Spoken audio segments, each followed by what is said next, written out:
Introducing the new DigiCert. As the leading provider of high-assurance SSL, TLS, and PKI certificates, DigiCert is all about improving security across the web and IoT. DigiCert is committed to helping customers and partners successfully deploy identity, authentication, and encryption solutions. They'll even help you figure out which certificate you need to secure your web domains, apps, devices, and more. Check out the Cert Wizard tool under the SSL tab on digicert.com.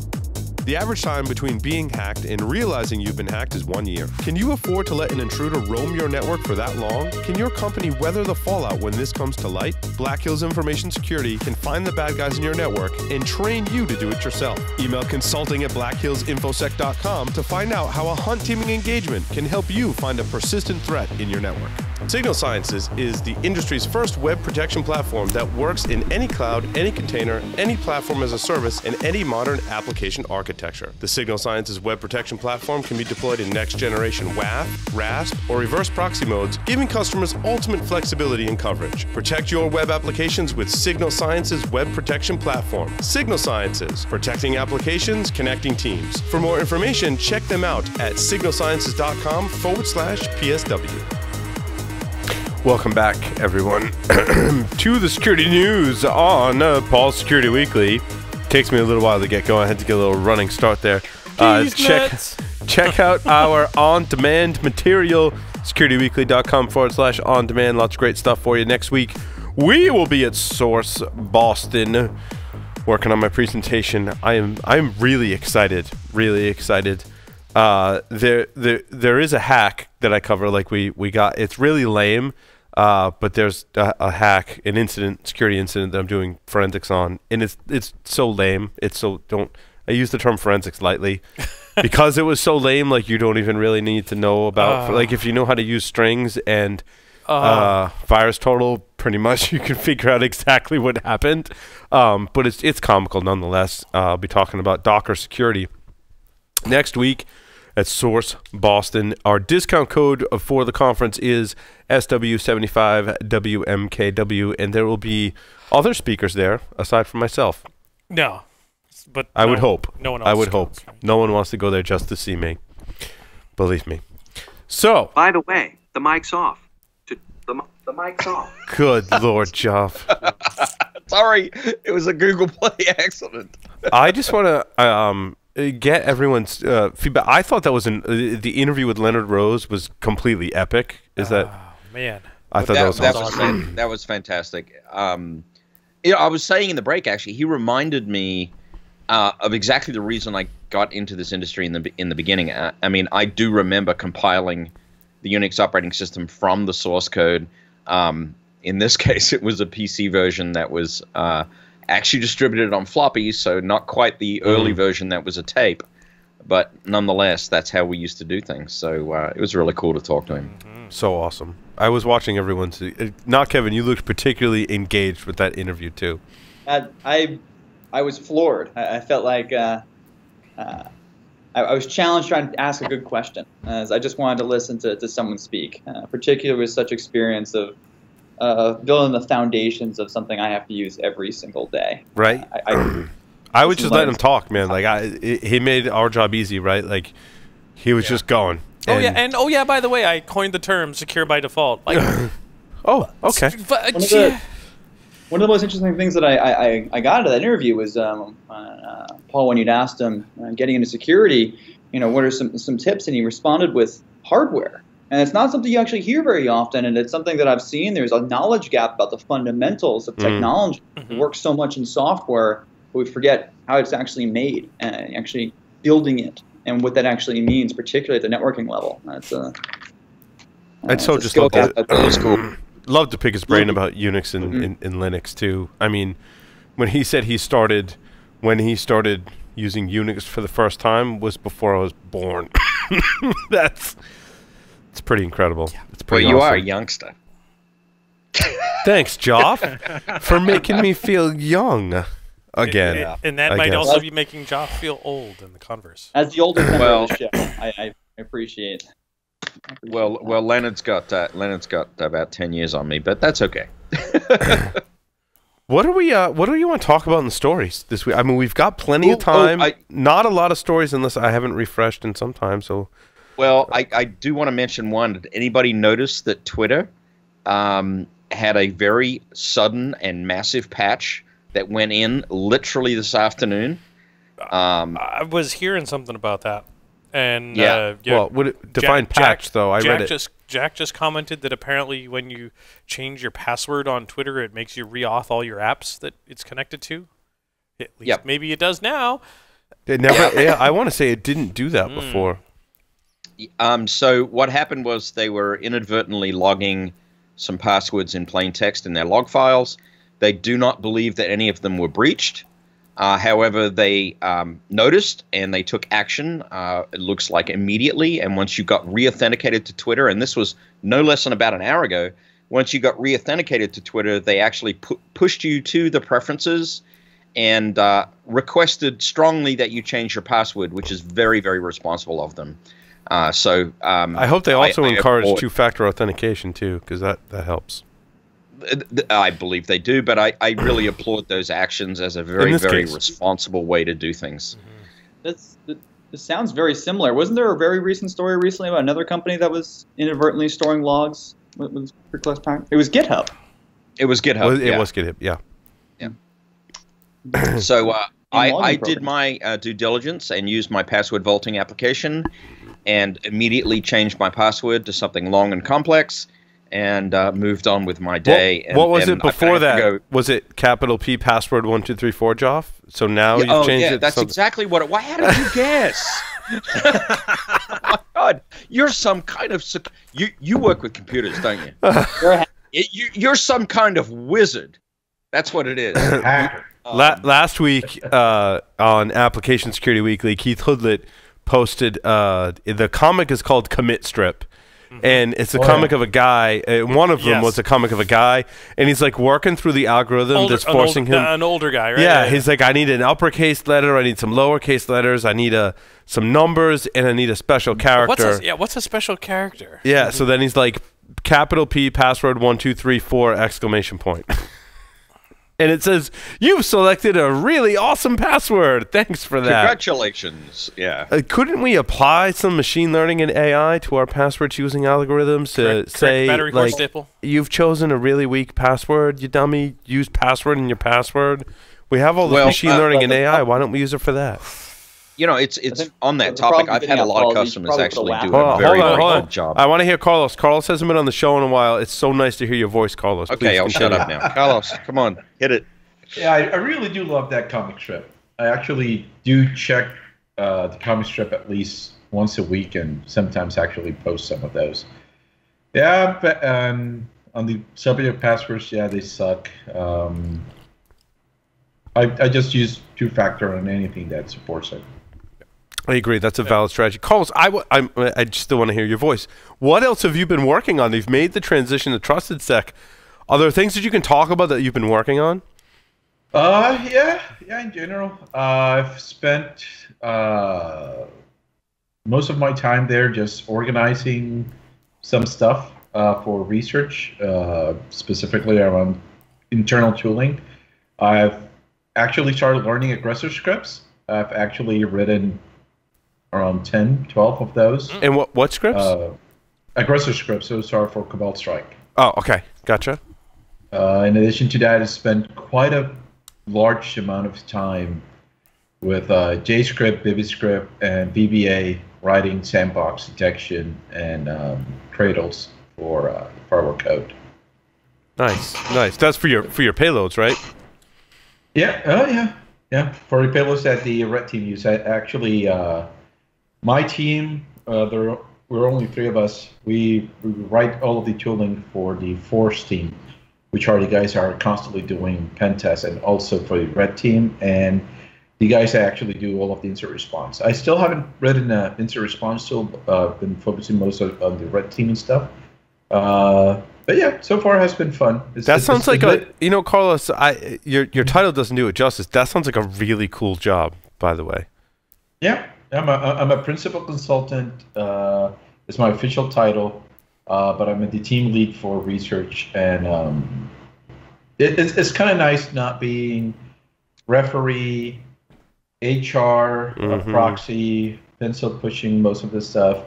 I do miss the people in my previous job. I miss the team I manage, all 24 of them in total. But at the same time, I like that now I'm doing more technical work. That's awesome. And, Awesome. and technical work that I like. Congratulations, Hey, by the way, Carlos. Carlos, thanks for testing out the title for me, because I'm going to have John give me that title, so I really appreciate it. Make sure it comes with a lot more salary too, Geoff. Yeah, That research goes team without lead. saying. So to step back, Go ahead, Larry. Kevin had some comments about some of our password stuff in two-factor. Yeah, let's get back to that. No, I was just going to make a stupid joke that you should put a WAF in front of it. Absolutely. nothing. So glad you said that, Kevin. I'm glad we went back to that. I'm really glad we I went want back to to make that. a full circle. My day, I feel so like complete now. Like I can get a good night's sleep because not Kevin has brought WAF into the discussion. Which I'm here Okay, for the everybody hard-hitting drink. news. He said it's WAF. important. I feel like it's a part of what I bring to this show is the ethics and integrity and talking about WAFs. I just when I tell people about our WAF jokes, they get a big kick out of it. They just waff for hours and hours. Waff and waff. Good God. Wow. Good God. Had to go Keep it there. going. Larry, save the show. Please talk don't know about if I one of your can. stories, please. I don't know. Oh. Oh, I'm waffing so hard. Over. I say that to my wife every time she knocks on the bathroom door. Shut up, I'm waffing so hard. I'm waffing off in here. It went down fast. Okay, Larry, save us. That's what I'm saying to myself when I'm waffing off. Larry, save us. Yeah. Yeah, well, while you're on fire, you say, Larry, put it out, and he just throws a dynamite stick at you. that's right. That will put it out. See that or I pee on you, you know. But you can put out fire with dynamite. It's true. Hey, Johnny, you better capture that one for the credits. That's awesome. All right. iLo Ransomware, Larry. Oh God, not. Do we need more ransomware? Oh, God, I'm sick and This- tired of ransomware. But this is a pretty awesome way to ransomware through iLo. Yeah, because if you think about the relative shit show that is iLo, and Relative? the relative shit show. It's a security shit show. I think for managing systems, panel, correct me if I'm wrong, it wasn't half bad. I mean, in early days, it all depends on who's managing your systems. Depends on the version. That's right. Where did you delegate your management to? Yeah. That's the question. Yeah, exactly. So what do they do? Change the password on iLo and shut down the operating system or something? Well, so all sorts of things. The big one is that they put up the banner that's saying, hey, you want access to your stuff. We're going to encrypt all of your disks. So they gain access to iLo. They enable a login security banner to put their notification on that stuff has been happened. They mount a remote ISO with the media manager. They reboot the affected server, and then it mounts via the ISO, and then it encrypts the drive. Whatever they're booting on the ISO encrypts the drive. Yep. Server reboots. It will no longer be able to boot and say no boot device found. And can you see people in there with soldering irons and stuff and wire cutters trying to cut the iLo board out of the system? Yeah. If you jumper this pin, it bypasses the ISO boot functionality. Yep. Yeah, I love it. One of the sort of taglines in the article is HB iLo 4 should never be connected directly to the internet. No shit, really? Yeah. Yep. And No kidding. the folks that have been victimized by this are saying that they're demanding 2 Bitcoins to gain access to the drives again. Depends on how many drives you have. That could be costly. Yep.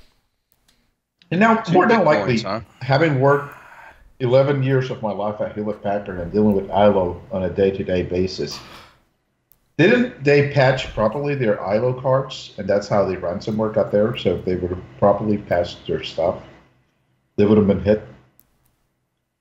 You'd think. Or they just put it on the internet and failed to choose a good password. I mean, I guess there's a lot of ways.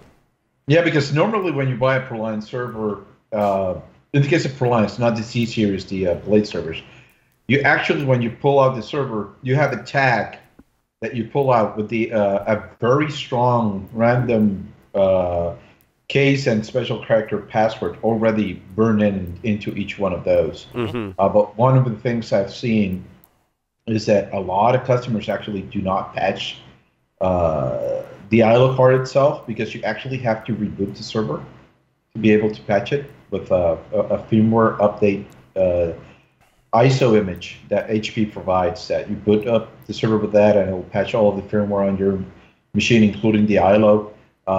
Other people simply don't know that HP offers for free the management console if you have a contract to be able to patch everything. And iLos, iDRACs, Supermicro, Off-Band, those are some of the best targets I've seen out there, because people simply don't patch those. I still see the one where you send an empty password string over and it actually authenticates you, and that's very old vulnerability that has been patched now for over 2-3 years.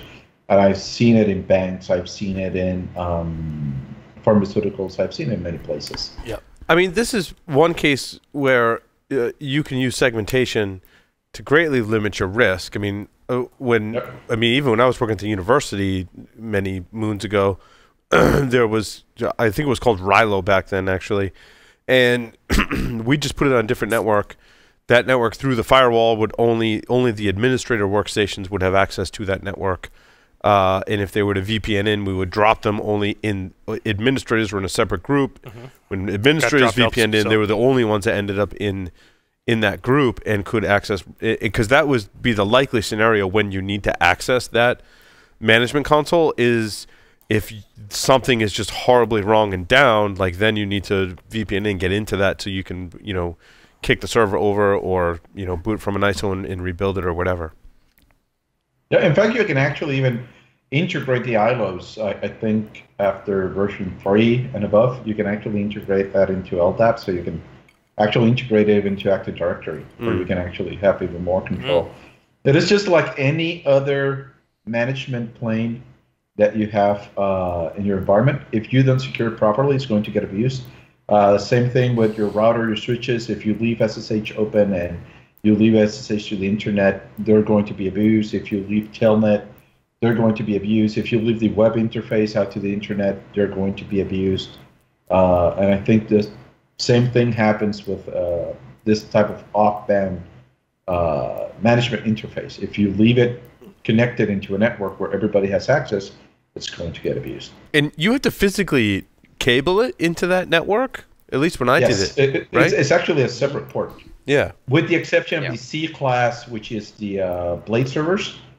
All of the Blade servers actually communicate to one single management module, and then you just cable inside of into that module itself.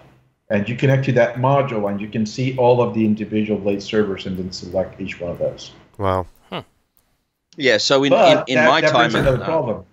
That management console that you get in your machine actually uses Java. So if you haven't patched in a long time, you're probably going to find Java 1.5, 1.6 in your environment. Yeah.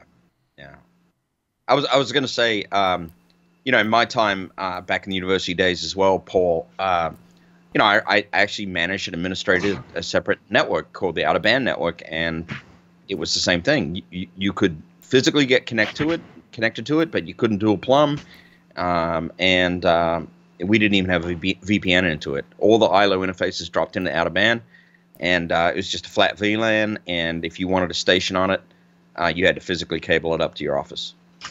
Gotcha. So you made people drive into the office to get access to that job. You're mean. Well, just to the out-of-band, though, right? Right. People can do things in band a tremendous amount of time, but if they're completely screwed up and everything's foobarred, that's when you need to get to iLo. Well, drive into the office. So, yeah. You're so mean. I was mean. But rightfully so. So, like, my point was, like, you wonder how people, like, you have to run a physical cable to this subsystem, and so people are just running physical cables and just sticking it on the network, on the internet, maybe, in some cases. Like, that's bad. Yeah. I remember doing a presentation at DerbyCon on DNS Recon where I did the against who was it? I think it was Comcast. And I did a NSEC walk to demo that feature of DNS Recon. And it actually brought all of their iLos of all of their servers out in the output while I was walking the zone. And I remember a lot of them were internal networks, and then one of those was actually resolved into an external IP from among 20, 30, or 40 of those that I saw in the zone walk. Wow. Let's see. In stories that I feel like we've covered before, Volkswagen cars are open to remote hacking. Wasn't there? I feel like we've talked about this before, right? Hasn't Volkswagen had issues? It may have been Mercedes. No, it was Volkswagen. Others. Oh, maybe it was Jeep. I don't know. There's been others that have been exposed to car hacking for sure. I feel like we've talked about it before too, but hey, it's another day, another vulnerability. What are we going to do, right? Yeah, I was going to say, I mean, guess what happens when you put a car on the internet? Yeah. Yeah. Probably. The car drives really fast. I guess they had some kind of wireless interface in the cars that they were connecting to, and then they got a certain amount of control over it. They got like a step away from getting a hold of compromising the CAN bus, and then they decided to stop to avoid getting sued or reported for criminal activity. They didn't want VW to decide to press charges on them for what they were doing, so they stopped short of jumping, I guess, into the CAN bus and taking that over remotely. Yep. So yeah, they were saying that they could access portions of the CAN bus for they say IVI, which is probably in vehicle, not entertainment, in vehicle something or other, which they could control the central screen, speakers, and microphone. But no, they said they fixed ones like coming off the assembly line, but it's not an over-the-air fix. It's a physical recall. So there are still a number of vehicles on the road with this vulnerability. Yep. So you know who they should talk to? They should talk to Elon Musk, because he does over-the-air fixes. Right? It's probably something like so. Looking at what they quote run for the exploit, it looks like a QNX system underneath, and they're probably hesitant, if not don't have the capability to run QNX major distribution updates over the air. I mean, it's still pretty small size-wise update, I would imagine, but interesting. Yep. Facebook fired an engineer accused of stalking women. Hooray! Hooray for sure. But what's interesting too is there's a couple of stories in here where it's social media and privacy related, and it's like things that you, I guess, every day don't really consider about the state of privacy surrounding your data. And doing the threat modeling on that, I think some of the stories this week kind of was like, well, yeah, like I can, put stuff on social media, and it's out there, and maybe one of those threats is, someone that works for that company is going to decide to violate policies and laws and use that data in a way that is unlawful, and in this case, downright creepy. I'm not sure that it may cross our minds as security professionals, but I don't think that comes close to crossing the minds of people who aren't in technology, that one of the fears they should have about putting anything online is that someone that works for the company could be some kind of we know that is insider threat. Yep. Yeah. And I don't have the stories in there, but speaking of Facebook, there are two things that sort of have come out this week. One, they're starting their own dating site. Oh, they're really? Starting their own dating with Facebook, not for hookups, but for long-term relationships, according to Mark Zuckerberg. And then the second one is that. But how are they going to control that? Like, What are they? Facebook lie detector. Are Yeah. you? Well, are you in it for the quickie one night stand, or are you in it for the long relationship? Maybe they'll do some data analytics from Cambridge Analytica. Oh wait, Right? but wait, no. Actually, they went out of business and they filed for bankruptcy. And Twitter was reported as having sent data to Cambridge Analytics, and then kind of downplayed it. Yep. So, Larry, it's interesting you bring that up. Is the story I put in there is that they didn't go out of business. They actually just renamed themselves. What? Now they're now known came as up with a different Data. name. They're known as what? So Cambridge Analytica went out of business, but just respawned as a different company. Yeah, Emer Data. Data. MR Data. MR Data. There you go. Just put a WAF in front of it. It'll be good. That's what you need. That's you can really laughable. boil down any problem we talk about on this show. It could be ransomware, it could be code execution, could be insider threat modeling. So the Twitter story was the other story where I was like, you don't often consider like, I choose a good password and I may have two-factor authentication, which in this case would help you. But, I want to make sure, the wrong people don't get a hold of my password, to consider that there's a software mistake or vulnerability that your password in clear text is written to a log file.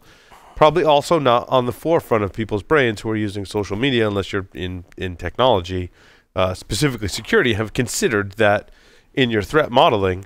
Like, I don't trust this site. Like, maybe there's going to be a bug and my password is going to be in clear text before it gets encrypted. Yep. And from everything they reported, they were encrypting it in the right way using bcrypt and the kind of standards that we have for storing data or passwords. Well, I mean, you see that a lot, right? Everything, everybody at a well-run company has the right intent.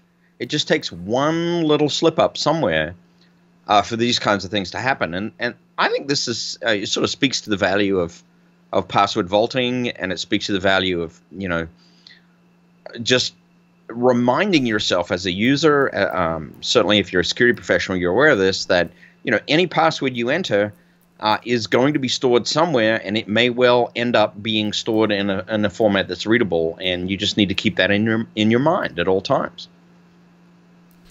I want to talk about. I'm not ready for our off-topic story of the week, Larry, which you may. My story number 7 is actually what I consider our off-topic story of the week. I got distracted there looking at it, but number 4 for yes, me was pretty. Please. I haven't looked at it, but yeah, it's not actually really surprising, because they when crack came out for Wi-Fi attacks against WPA2 and such, the rekeying based attack.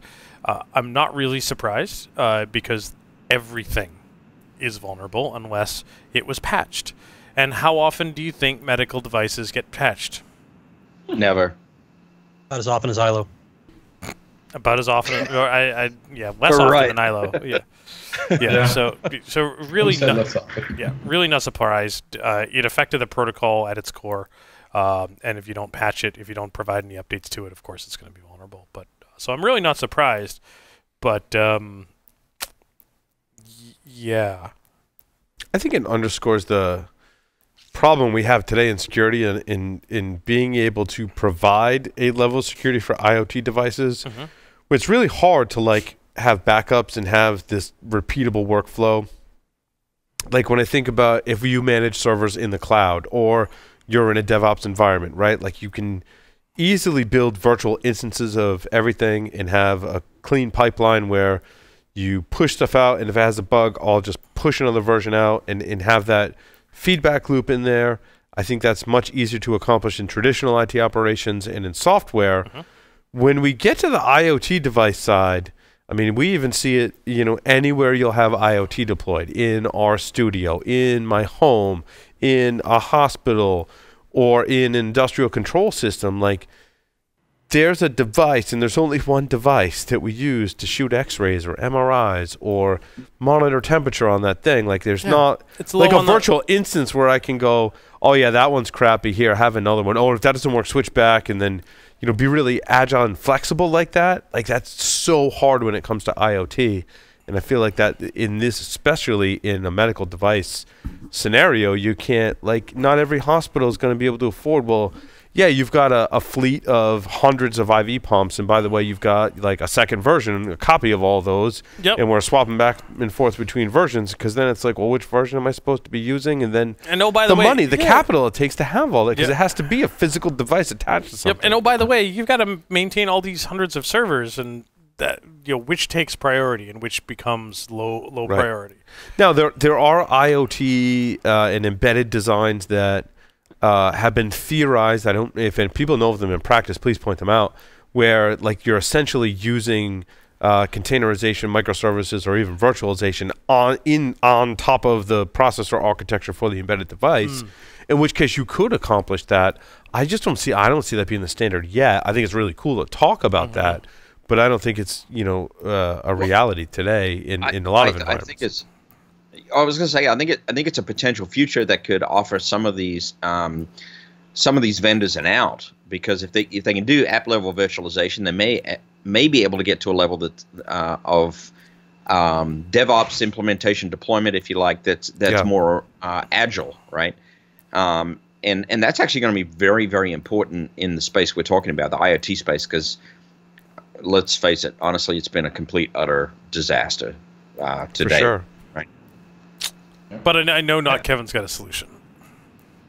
Get your thermostat? Yeah, he does. Bring in the not Kevin. Let's think about that. Now, Kevin, could you containerize your WAF or something like that? Would that work? Yeah. You can think about an infinite of WAFs built in Docker, which is nonstop. And then you put a WAF in front of that. And a really interesting point, particularly about IoT, whether you talk about as embedded hardware or even medical technologies, there is a rush to market.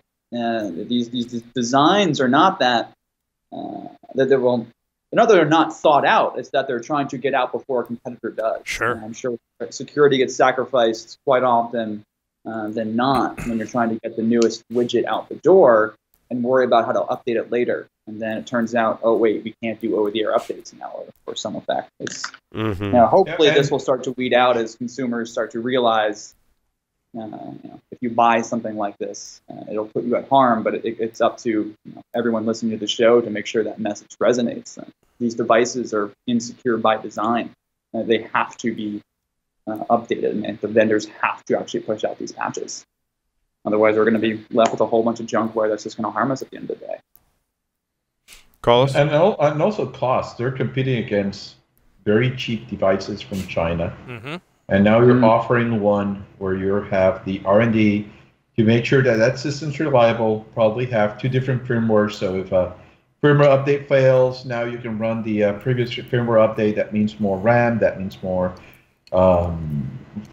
space for that firmware. That means more testing. That means better designers, better quality of components, more QC has to go into the process. So all of that amounts to a lot of cost that makes you less competitive.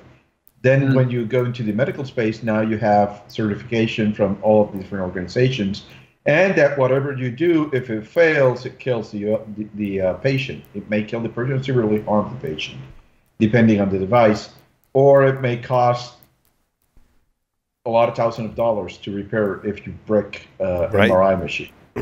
So so there's a lot of complexity. I don't envy an IoT developer, because there's a lot of factors inside of there, both engineering-wise plus market-wise, that they have to deal with. But there should be kind of like a base standard.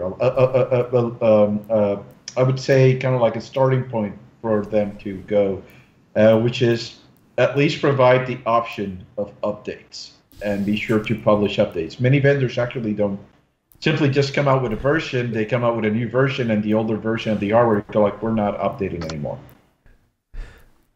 Carlos, have you seen the new Azure Sphere architecture from Microsoft or anyone else on the show tonight?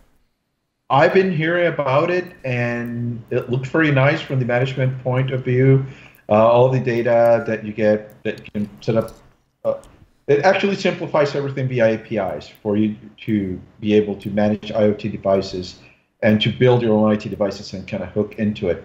But at the same time, having gone through the experience of smart things and having everything cloud connected and knowing all of the pains of when there's a hiccup in the cloud, when there's a hiccup in my connection, where somebody messes up something in the cloud because of their agile development cycle of keep pushing new versions out. That kind of scares me a bit. Well, I think that I've looked briefly at the architecture from Microsoft on Azure Sphere, which is their new architecture to support a secure IoT environment, and certainly there is a cloud component. Their hardware architecture, in the way code gets loaded, looks to be pretty sound. We've actually reached out to Microsoft to get someone on the show to talk about it, because I was impressed on what I've seen so far. And I want to learn more, and I feel like we're not going to get a good feel about what's going on there, what they're doing with this project, and until we get someone on the show to talk about it. So I'm super excited. Is that what that smell is? It is, and we're making progress on that front. And I do have to say, Microsoft has been fantastic about having people on the show talking publicly about their technology and efforts. So I'm really confident that someone will come on to talk about it, and it's a good thing. I think on paper, right now, it looks like they've got a really great solution that will help secure the IoT landscape. And if we can help bring that to the security community and get it out there, that's a good thing. So I really do like the new Microsoft.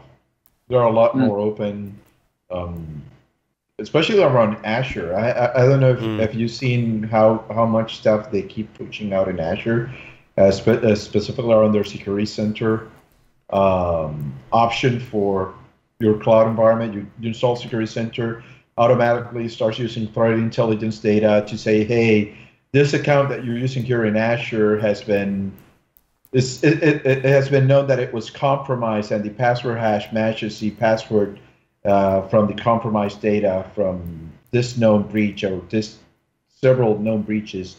There's the OMS component where it's kind of like ELK. You can bring all of your logs into that environment inside of the cloud and actually just process all of your logs and set up alerts. So Microsoft, in terms of the cloud in Azure, they've been really putting some very nice security offerings Carlos, to complement Azure. Have you heard that Microsoft has made some significant internal changes to their development teams and has split some teams, moved a bunch of people to the Azure team? Have you heard that as well? It depends. Microsoft is a bit more united, but it's still a series of fiefdoms inside of Microsoft. But now they're working a bit more together. Let's say I have friends on several teams over there. Some like the teams that they're working on. Others hate the teams that they're working on, depending on how stuff has changed. At least everybody that I know that works in Azure actually likes it a lot. They like how it's organized. They like how they're working.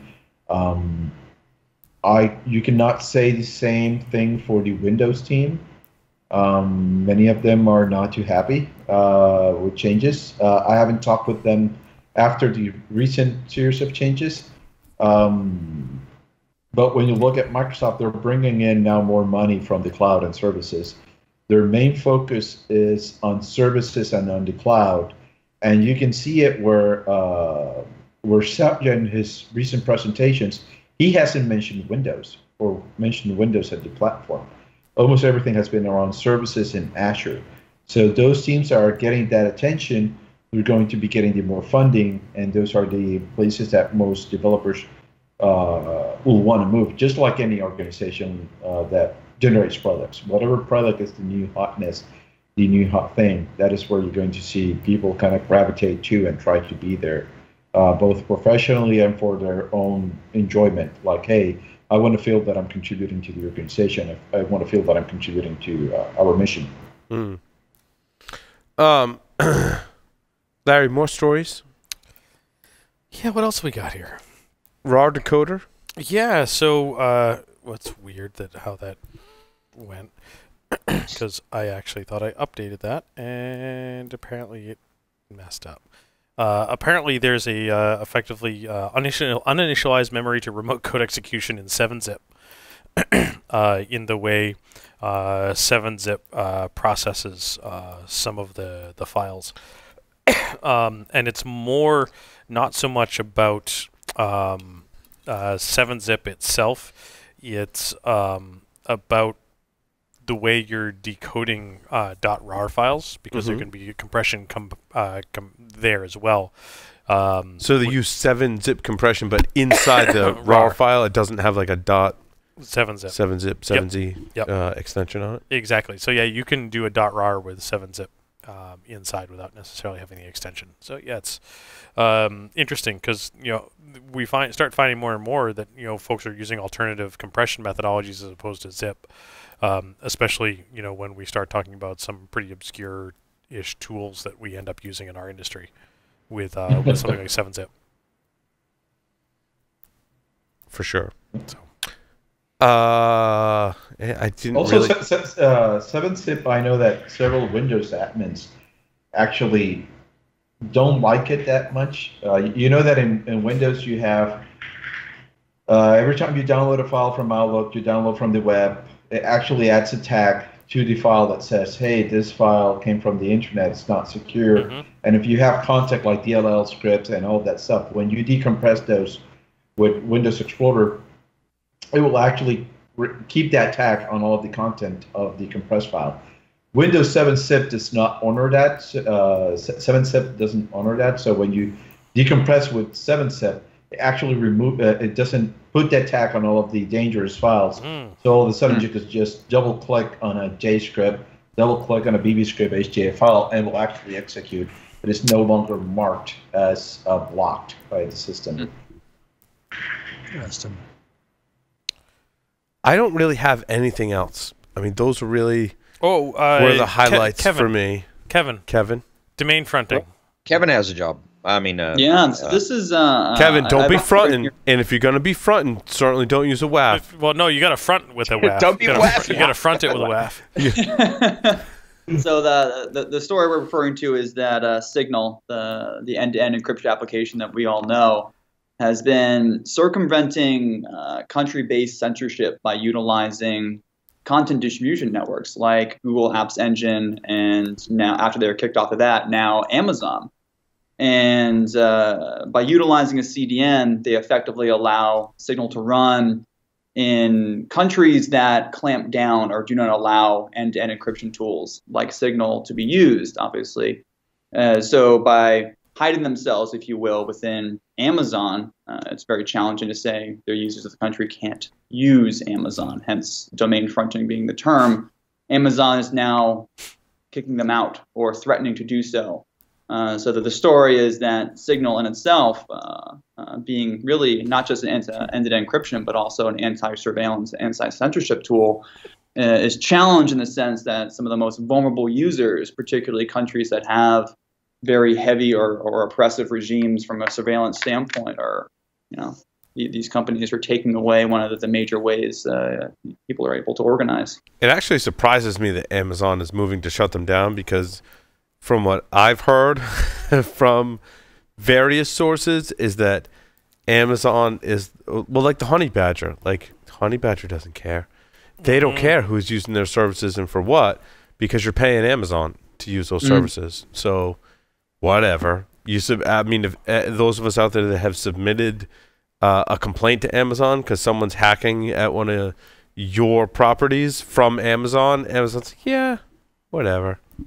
I've gotten emails from Amazon saying, knock it off. Oh, okay. Well, that's encouraging. Really? That's encouraging. Good. Yeah, Good. And also I've worked at places where we use Amazon services and some stuff got abused, and we've gotten our instances flagged, isolated, and Amazon complained to us. Gotcha. Interesting. That's good. So there is some oversight. Although I would say that easier to dodge. That oversight fails. Just thinking about an environment, which I'll share with you guys off the record. Yeah, the problem with Amazon is its complexity. Yeah. It is just way too complex, and they keep adding more stuff and adding and adding and adding every time more stuff to it. I guess in summation of this article, knowing the listeners of our show, if there's somebody out there that can help Signal with this problem, I highly implore you to reach out to them. So, but I wonder what it will do to some of the other things that we do as an industry, like leveraging Amazon's quote reputation and their IP space for AWS and that type of stuff to host our various services. We talked about that with Distill Network. Okay. Excuse me, in a webcast that we did.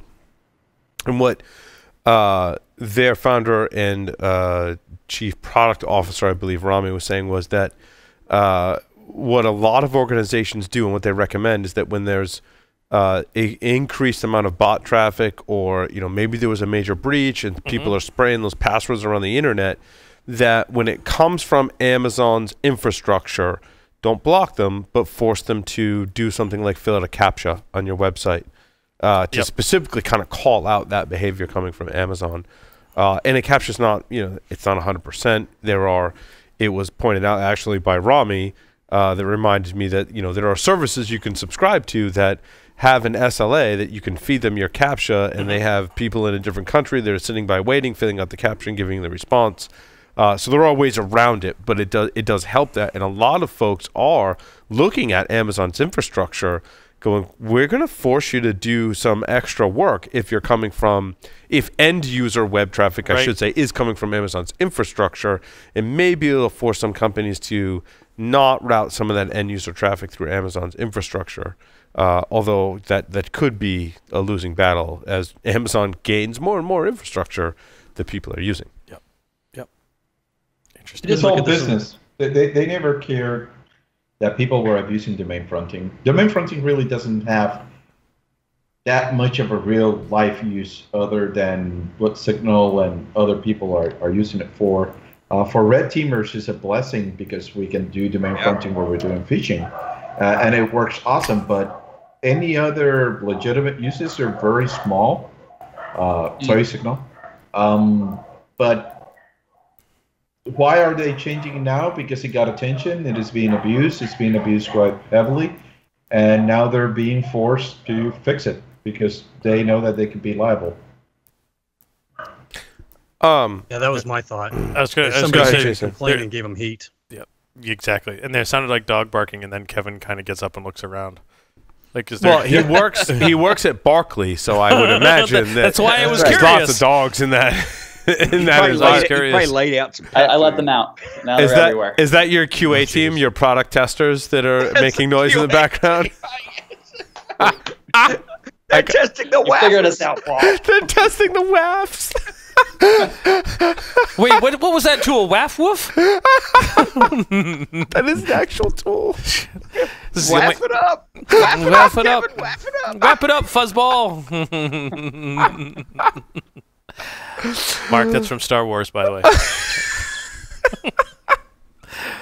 I can't hold it together on this show for some reason. It's Joff. Joff's a bad influence. That man, he's terrible. Laugh it. Damn it. What were we even talking about? Something. Oh, so where my brain went when we were talking about Amazon's infrastructure was, I believe it was Carrie Roberts gave a technical segment on this show. It was basically like, if you had a script that I think you produced open source or made available open source, right? That you could spin up Amazon instances. It would do web application scanning and proxying, so you can come from different IP addresses. Yes, I remember this. For like the exact amount you could use for free, and then it would close that down and like open up a new one. Yep. Like you wonder why Amazon's not picking up on, because that's not really, they're not making money off that, right? That's abusing their free service. You would think that Amazon would be on top of abuses of their free service. Although, as Carlos, very astutely pointed out, that Amazon's infrastructure is so big that you can kind of hide in the noise because there's so much infrastructure. Yeah. And also feature protocols. For example, S3 buckets. They were being abused quite heavily. People were finding all kinds of data on them. And Amazon wasn't adding new tooling for you to notice that you were making errors with the S3 buckets. Yep. It was just an API call. It set up defaults that were very dangerous, and all of a sudden they start getting a lot of heat. And now you have all of this new tooling that will actually warn you when you set up your S3 bucket that stuff may be exposed and it might be dangerous. For many years, it was being abused. They knew about it. They didn't add tooling to address that.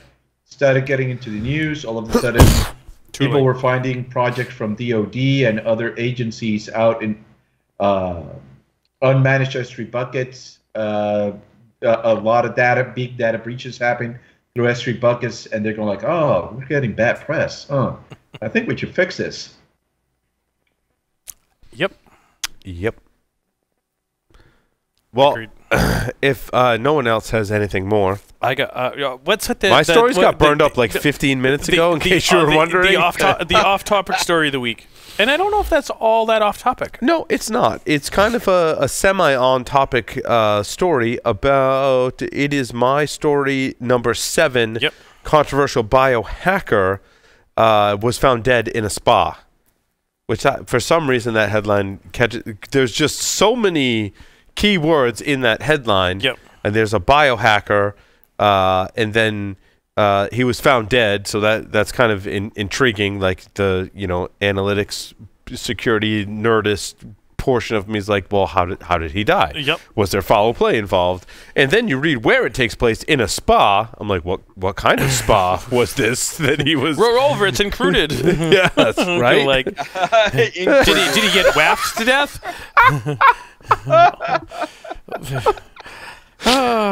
But That's fucking awesome. Rolled over. It's included.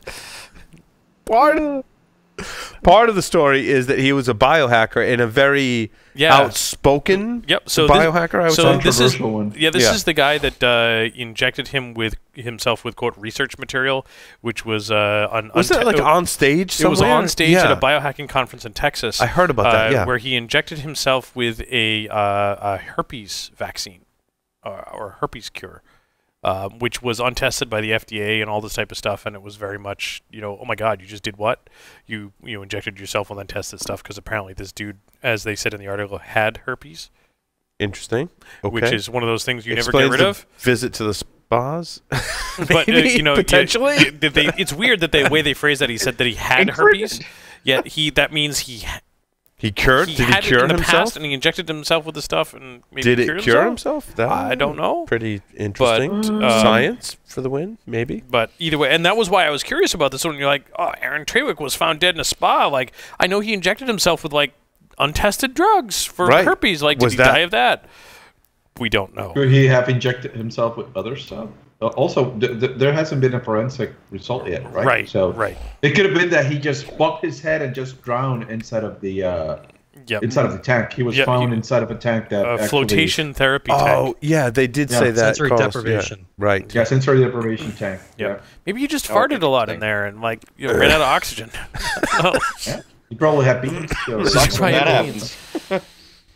Oh boy.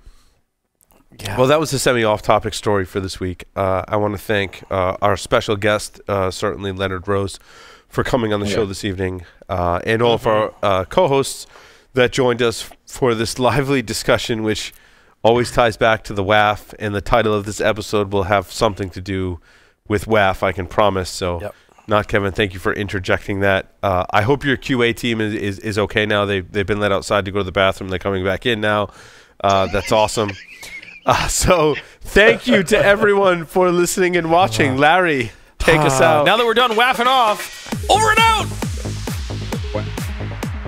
IT Pro TV, binge-worthy learning for IT teams. Why is it binge-worthy? It's learning presented in an engaging and entertaining talk show format that beats voice-over PowerPoint snooze fests. Watch over 3,300 hours of content in their on-demand library, on your desktop, on the go, or in the comfort of your own living room. IT Pro TV is IT training you and your team actually want to watch, which means a better return on your learning investment. Get started with IT Pro TV for Teams by visiting itpro.tv/Security Weekly and start a 7-day free trial and get 30% off standard or premium IT Pro TV memberships using the code SECWeekly30. Today's determined attackers easily bypass even the most advanced network defenses. Trying to ramp up staff to detect their backdoors can cost thousands of dollars and take months, even years. With Active Countermeasures AI Hunter, we enable junior analysts to detect even the most advanced backdoors in a matter of hours. Sign up for a demo and purchase our product today by visiting activecountermeasures.com/PSW.